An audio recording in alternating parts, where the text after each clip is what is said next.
The day my wife moved into our new ranch property should have been simple. Boxes, furniture, a couple of neighbors waving hello. Instead, it turned into a full-blown HOA disaster. The second Karen, the self-appointed queen of neighborhood control, saw us pulling in. "Stop! You can't move in.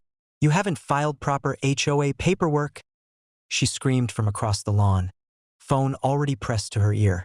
Within seconds, she had dialed 911, insisting that law enforcement needed to intervene immediately because some unauthorized person was trespassing on what she claimed to be her jurisdiction. I glanced at my wife, calm as ever. "Ready?" I asked. She nodded with that quiet confidence that had gotten us through so many crazy situations before. 20 minutes later, as Karen continued ranting to the dispatcher, sirens sounded. Not in response to her call, but from the legal team I had quietly coordinated ahead of time. Within minutes, a small fleet of lawyers and court officers arrived at the scene, documents in hand.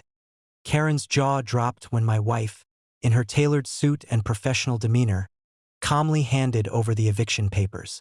"This property is mine, Karen, and as of today, you're being removed from any claims to control it or the HOA rules you've been enforcing illegally," she said. Karen's face turned the exact shade of beet red that comes with panic, humiliation, and disbelief all at once. This isn't legal," she shouted.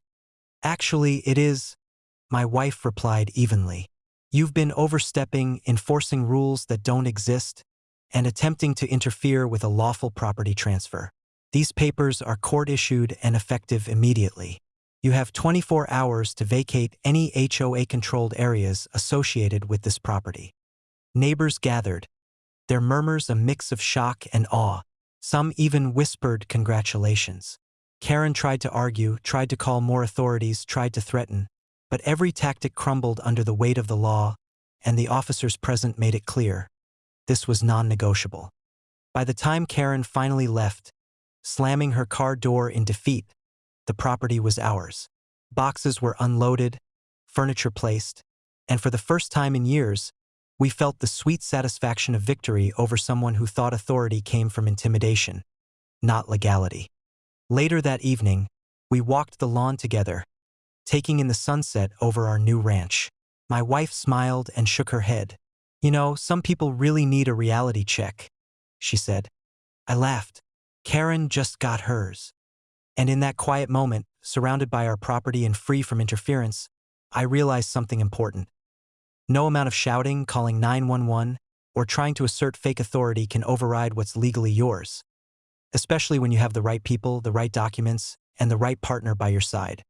Karen had learned the hard way. Some lessons are unforgettable.